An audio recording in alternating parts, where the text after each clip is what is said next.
Halo,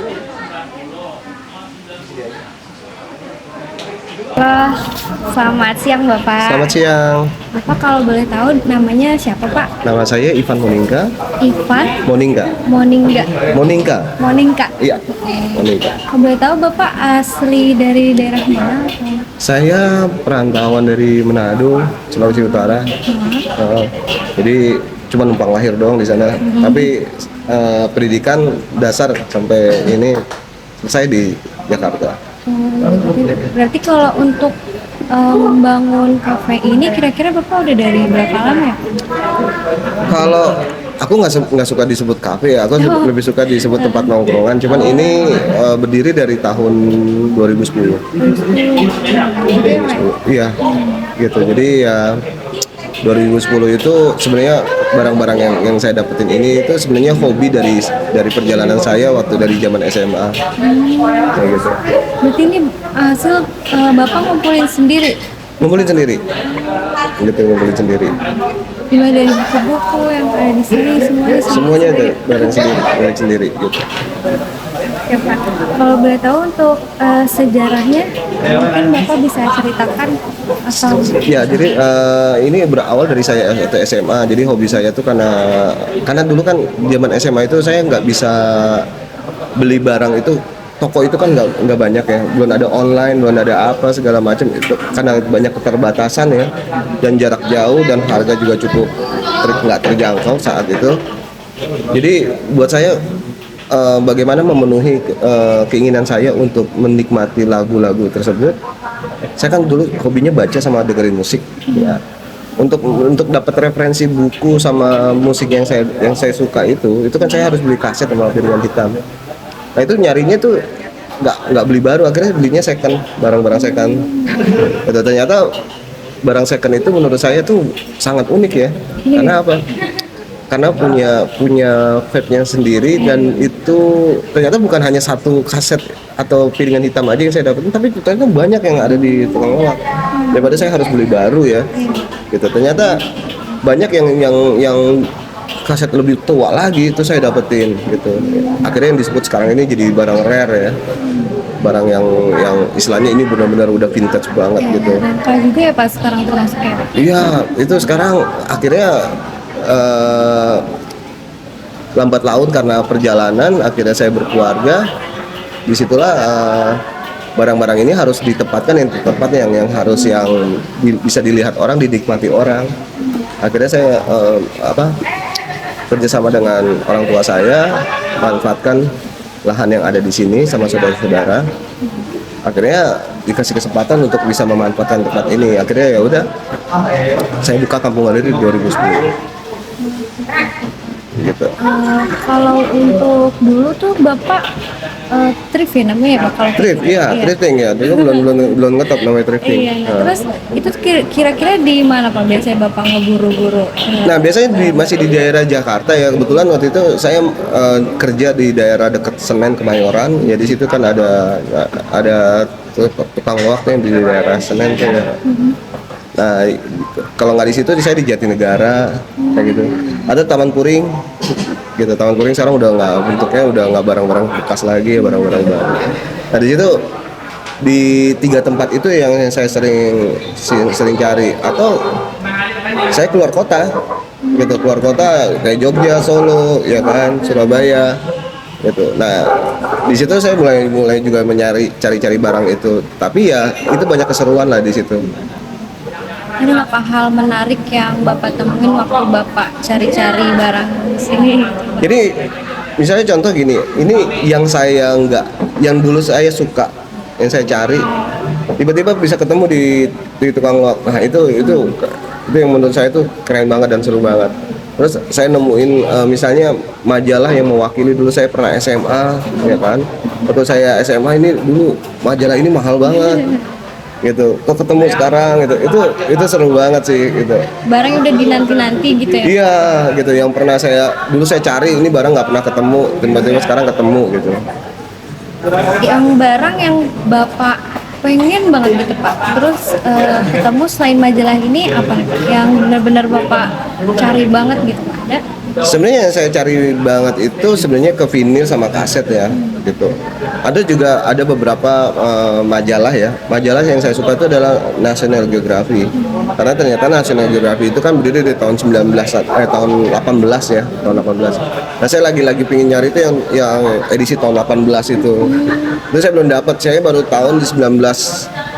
Saya baru dapat tuh National Geographic tahun 1950. Gitu, yang 50 ke bawah itu belum dapat karena itu sulit ya, sulit karena dulu kan cetakannya juga nggak terlalu banyak ya, dan peminatnya juga nggak banyak gitu. Nah, ini tantangan juga buat saya harus cari itu barang itu. Berarti kalau untuk mulai mencari barang itu berarti udah dari tahun berapa ya Pak?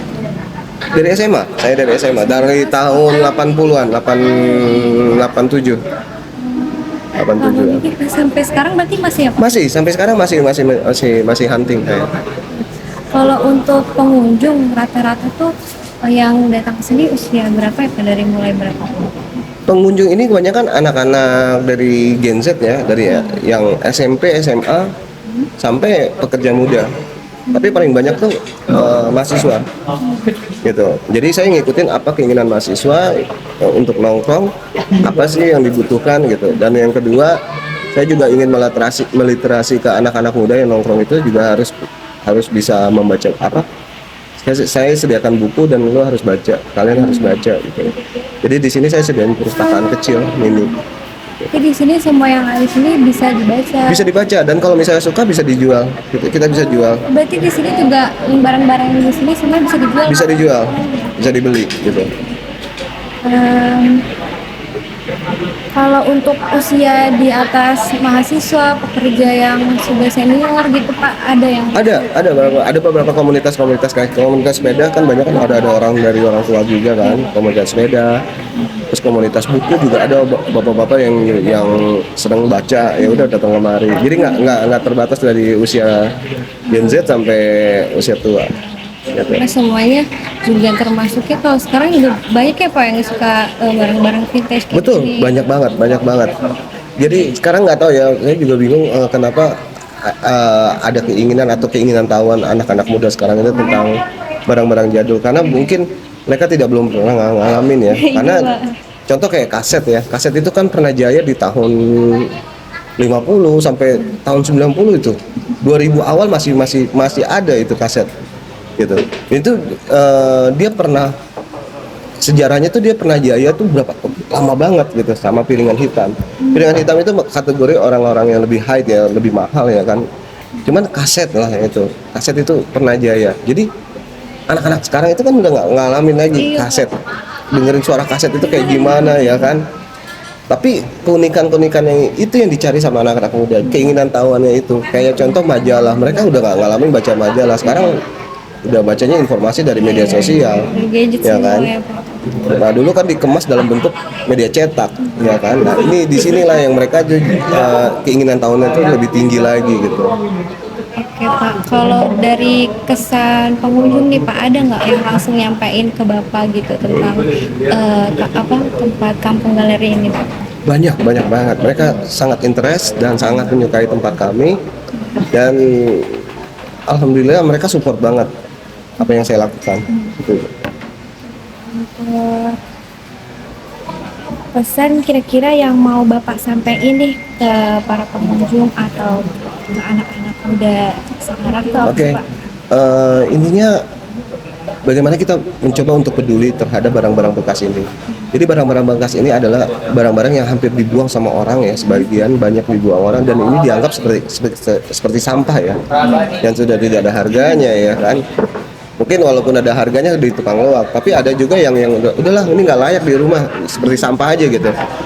Dan ternyata barang-barang ini bisa menjadi suatu investasi, bisa menjadi suatu nilai histori perjalanan, ya kan. Tapi di mana siapa yang mau bertanggung jawab, siapa yang mau peduli untuk barang-barang tersebut? Jangan hanya jadi sebagian jadi sampah dan sebagian lagi cuman hanya barang-barang yang untuk dirusak gitu ya kan. Saya berharap dengan adanya gerakan-gerakan ini, anak-anak muda mau Sebentar Bung, ini kata saya Kesep kayaknya sih Pak. Ini kalau kayak gini kesep Pak? Saya masih. Oh masih. Udah. Jadi saya mau anak-anak muda sekarang ini mau ikut peduli gitu. Tapi bagaimana caranya? Saya harus meliterasi ke mereka, harus membuat budaya kepada mereka dengan cara saya bikin wadahnya dulu. Gitu. Inilah wadahnya.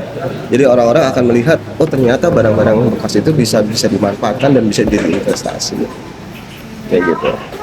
Kalau untuk harga Pak, kira-kira dari barang-barang yang di sini tuh rentangnya dari berapa sampai berapa Pak? Barang-barang di sini dari harga yang 5.000 juga ada, dari harga 5.000 sampai jutaan. Oh iya. Ya. Oh, kalau untuk yang jutaan tuh biasanya seperti apa tuh? Seperti lukisan, ada patung karya seni, itu kan lebih jatuhnya lebih ke barang antik ya. Gitu. Ada juga buku juga udah sampai jutaan juga ada.